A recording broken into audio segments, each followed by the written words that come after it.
Halo, selamat datang para pejuang CPNS ataupun PPG tahun 2020. Kembali lagi bersama saya Uni di channel Uni Kreatif. Nah, kali ini saya akan membahas tentang latihan soal SKP atau PPG khususnya tentang pedagogik tahun 2020 untuk semua guru, baik guru SD, SMP maupun SMA. Karena salah satu materi dalam pedagogik yaitu materi remedial dan pengayaan. Untuk itu, kali ini saya akan membahas materi tentang remedial dan pengayaan. Baik, ikuti terus teman-teman. Langsung saja soal nomor 1. Kriteria keberhasilan belajar siswa ditentukan dengan menggunakan kriteria ketuntasan minimal atau disebut KKM, kriteria belajar minimal atau KBM. KKM atau KBM adalah rata-rata setiap unsur dari kriteria yang ditentukan.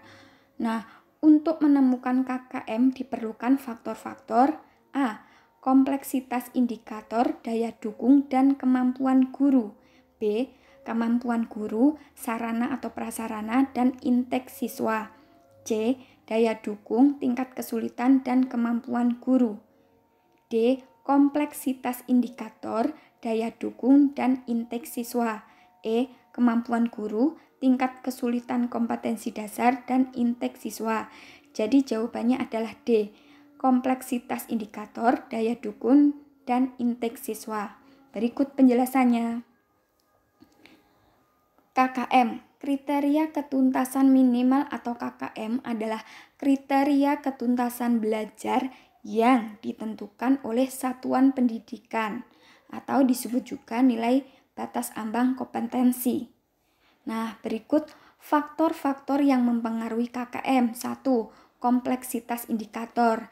Nah, apa itu kompleksitas indikator? Yaitu kesulitan dan kerumitan setiap KD atau kompetensi dasar atau indikator yang harus dicapai oleh peserta didik.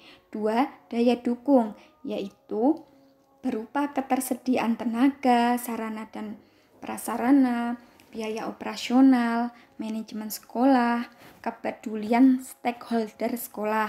3. Intake siswa, yaitu tingkat kemampuan rata-rata peserta didik.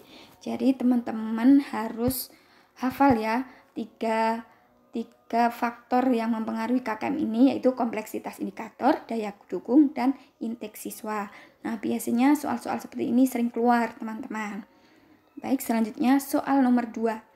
Seorang guru harus menentukan kriteria ketuntasan minimal atau KKM atau kriteria belajar minimal atau KBM. Berikut merupakan fungsi KKM atau KBM kecuali A. Sebagai acuan peserta didik dalam menyiapkan diri mengikuti penilaian mata pelajaran. B. Merupakan target satuan pendidikan dalam pencapaian kompetensi tiap mata pelajaran. C. Dapat digunakan sebagai bagian dari komponen dalam melakukan evaluasi program pembelajaran yang dilaksanakan di sekolah. D. Untuk bahan laporan dan kelengkapan administrasi sekolah. Dan E. Sebagai kegiatan pengambilan keputusan yang dapat dilakukan melalui metode kualitatif atau kuantitatif. Jadi yang bukan termasuk fungsi KKM adalah E, yaitu sebagai kegiatan pengambilan keputusan yang dapat dilakukan melalui metode kualitatif maupun kuantitatif. Itu bukan termasuk fungsi KKM ya teman-teman. Berikut penjelasannya. Nah, fungsi KKM adalah 1. Sebagai acuan peserta didik dalam menyiapkan diri mengikuti penilaian mata pelajaran. 2. Merupakan target satuan pendidikan dalam pencapaian kompetensi tiap mata pelajaran. 3. Dapat digunakan sebagai bagian dari komponen dalam melakukan evaluasi program pembelajaran yang dilaksanakan di sekolah. 4. Untuk bahan laporan dan kelengkapan administrasi sekolah. Ya, seperti itu. Oke, selanjutnya. Soal nomor 3. Upaya merancang pengayaan bagi peserta didik yang mencapai ketuntasan belajar optimal tampak dalam kegiatan guru sebagai berikut. A. Memberikan tambahan materi berupa sumber ajar dari pengarang yang berbeda. B. Memberikan tes tambahan dengan tingkat kesukaran lebih tinggi. C.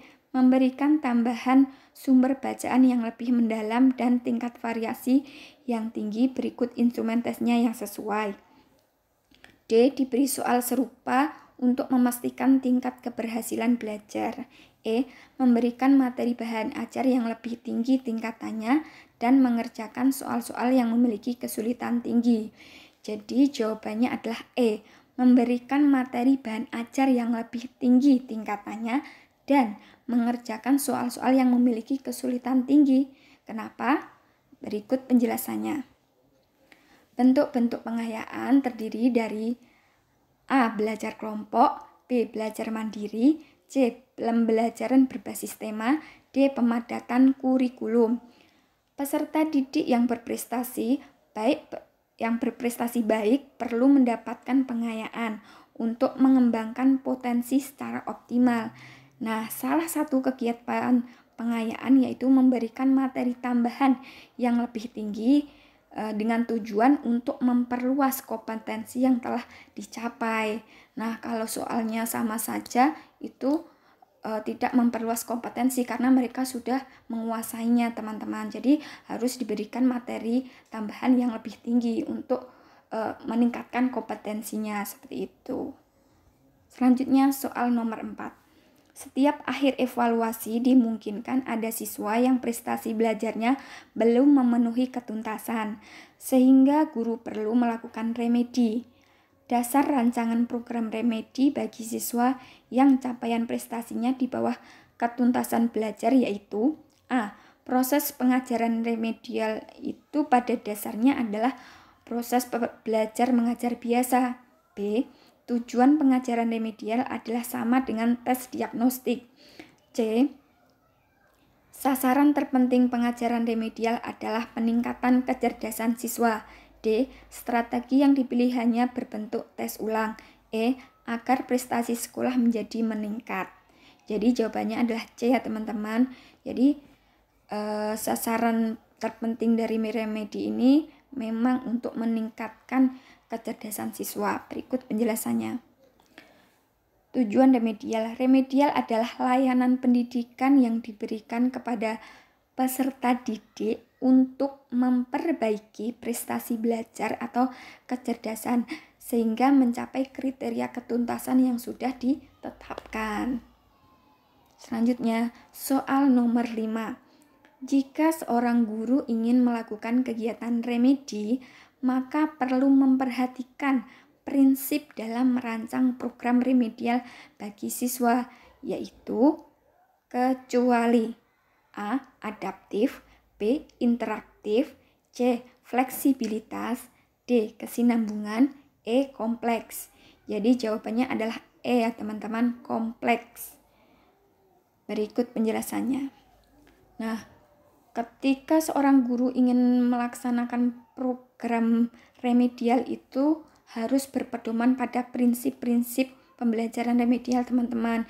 Berikut ini prinsip-prinsip pembelajaran remedial. 1. Adaptif, 2. Interaktif, 3. Fleksibilitas dalam metode dan penilaian, 4. Pemberian umpan balik sesegera mungkin, 5. Kesinambungan dan keterbatasan dalam pemberian pelayanan.